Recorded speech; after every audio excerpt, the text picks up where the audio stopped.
이번에는요, 정치권 소식으로 좀 간단하게 이어가 보겠습니다.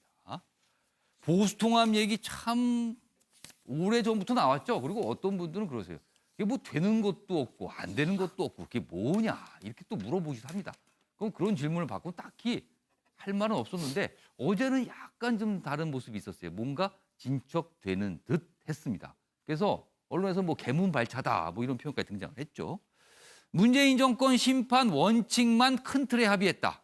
일단 큰 원칙은 갖고 있어요. 그 보수 통합의 명분이라는 원칙은 있습니다, 지금. 근데 신당 창당까지 산 넘어 산이다. 역시 산 넘어 산 뭐가 많다는 거예요. 보시죠. 보수 혁신 통합 추진위원회 뭐 만들기로 합의했는데 설 전까지 신당 추진이 구성한다. 그렇다면 통합을 신당 형태로 한다는 거잖아. 그러면 한국당이 해체가 된다는 뜻이 되기도 합니다, 지금요. 그러면 새로운 당이 만들어지는 거죠. 그리고 새 보수당 통합 원칙에 동의한다. 그리고 황 3원칙 입장 먼저 밝혀야 된다. 뭐 이런 요구도 있습니다. 그리고 한국당에서는 초선 재선 의원들이요. 공천 백지위인 각서를 제출했습니다. 공천 결과에 절대 이의 제기하지 않겠다. 우리의 운명을 맡기겠습니다. 이렇게 내놓은 거예요. 각서를 냈어요. 그리고 이른바 친이계 인사에 대한 재입당이 어제 또 결정이 됐습니다. 이거 시간 꽤 끌었거든요. 근데 한국당이 뭔가 좀 움직임이 있는 겁니다. 관련 기사 하나 더 있습니다. 보시죠. 이번에는요. 이 기사는 지금 산 넘어 산이 무엇인가를 좀 설명하고 있습니다. 여기 큰 제목은 이렇습니다. 어제 사항은 그냥 묘사하고 있습니다. 뭐 혁신 통합 추진이 추진 내달 10일쯤 뭐 윤곽이 나타날 것이다. 뭐 이렇게 된 거고요. 중요한 거는 이 아랫부분입니다. 여기 보시면 어제 뭐 여러 가지 원칙에 합의했는데 그 이후에 반응들이 이래요. 하태경 새 보수당 책임 대표, 재건 3원칙, 황교안 대표 동의 밝혀야 이른바 유승민 의원이 제시한 3대 원칙 이거 명확하게 받아들이겠다고 얘기해라. 왜 두루미 뭉실 얘기하고 명확하게 얘기 안 하느냐. 혹시 뭐 친박 의식하는 거냐. 또 이렇게 나오고 있습니다. 지금요. 자, 황교안 대표 통합 거부는 국민의 명령에 불복종하는 거다. 무조건 통합이다. 이렇게 또 얘기하고 있습니다만 뭔가 좀 다르죠. 결은. 그리고 한국당 일부에서는 새 보수당과 합치면 우리 탈당한다.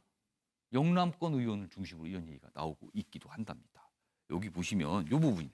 의원총회를 어제 열었는데 한국당이요. 일부 의원이 새 보수당과 합치면 탈당하겠다. 또 일부 친박계는요.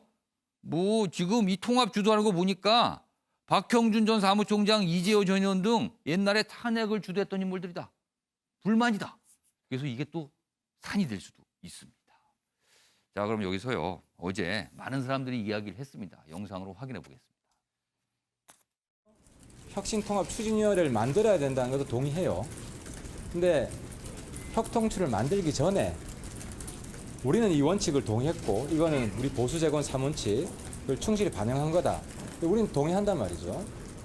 황교안 대표가 보수재건 3원칙에 대해서 명확하게 공개적으로 동의한다는 걸 이야기를 해줘야 된다.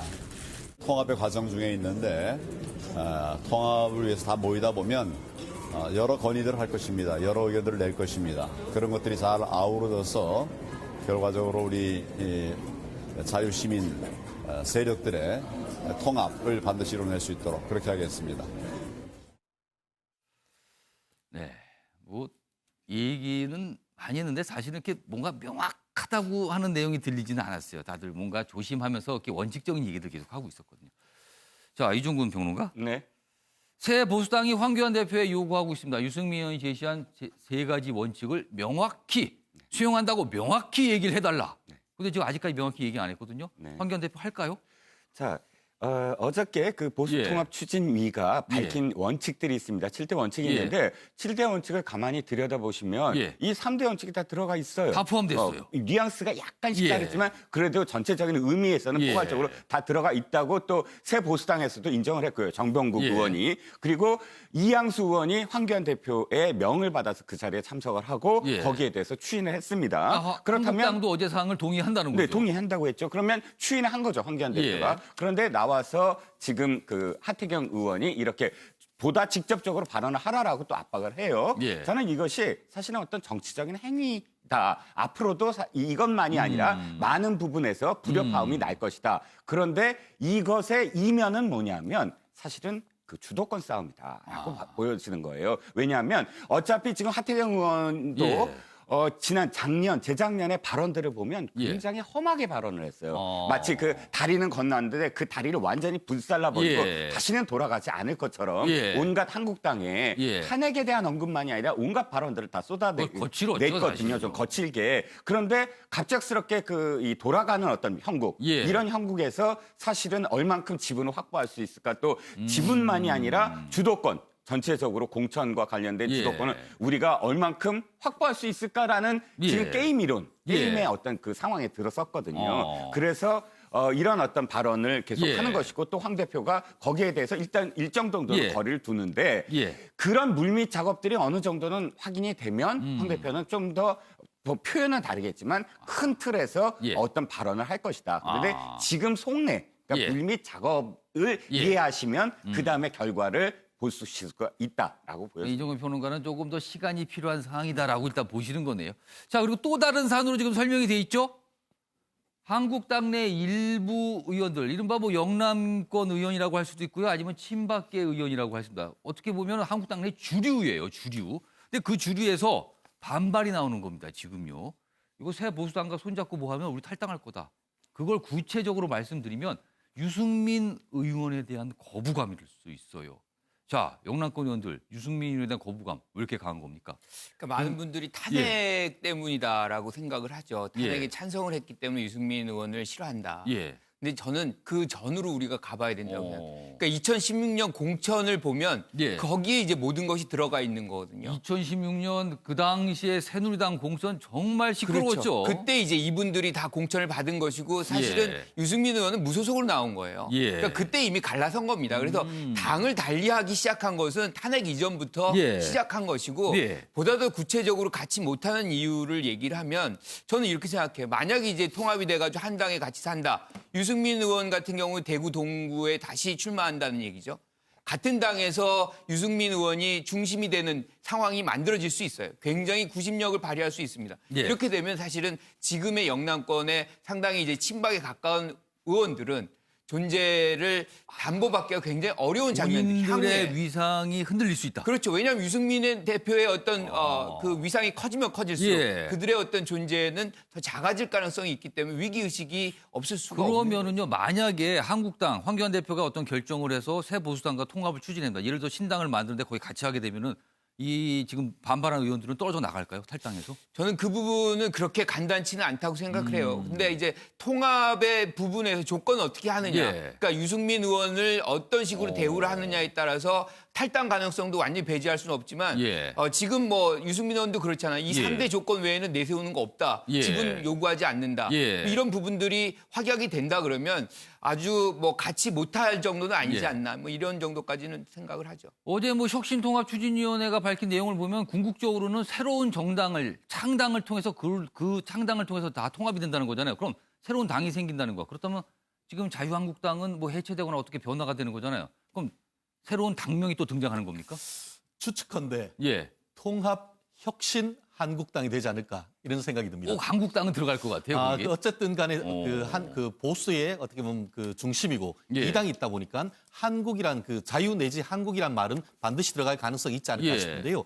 지금 한국당 내에서도 안철수 전 대표를 같이 끌어안는 것이 최종 목표다라고 예. 하지 않습니까? 예. 그런데 안철수 그 전 대표 같은 경우에는 한국에 오면서 예. 통합이 먼저가 아니고 혁신이 먼저다라고 했지 않습니까? 그렇죠. 그렇기 때문에 어떻게든 한국당 내지 보수 쪽에서 안철수 세력을 껴안기 위해서는 예. 뭔가 혁신하는 모습을 보여야 될 것 같은데 예. 그렇기 때문에 저는 이제 어떻게든 그 통합하면서 혹시라도 혁신을 그러니까 넣겠다라는 새로운 당이 취지인 것 나뉘고 그 같습니다. 당 이름에 반드시 혁신. 그렇습니다. 한국 그래서 이게 들어갈 한국을 먼저 것이다. 혁신하겠다 그런 취지인 것 같은데 어쨌든 그 이름이 어쨌든 간에 예. 지금으로서 한국당은 내려놓음으로써 살 수밖에 없는 내려놓지 않으면은 살기 어려운 그런 입장 아니겠습니까? 예. 그렇기 때문에 거의 재창당 내지 예. 해산 수준에 가까운 정도의 해체 모여를 하지 않으면은 끌어안기가 힘들다는 것이 제 개인적인 생각입니다. 예. 하지만 예. 그렇게 하는 것이 쉽진 않죠. 왜냐하면 한국당이 가진 조직, 자산이 다른 당과 비교할 수 없을 만큼 크죠. 예. 그렇지만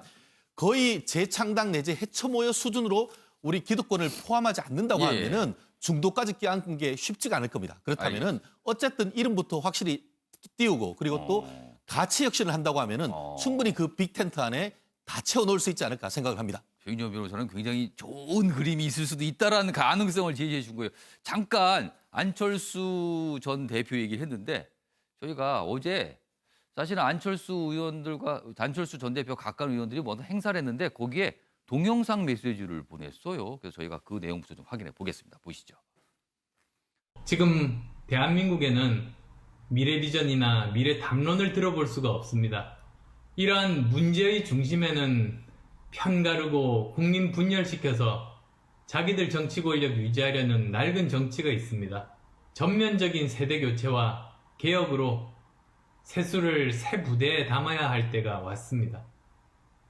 저도 이러한 담대한 변화에 미랄이 되겠습니다.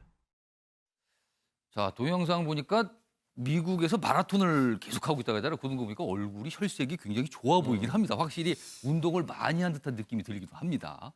자, 주광 교수님. 네. 안철수 전 대표 이 보수통합 여기에 합류할까요? 지금 뭘 보고 있는 걸까요? 네, 정말 이분 제일 어려운 것 같습니다.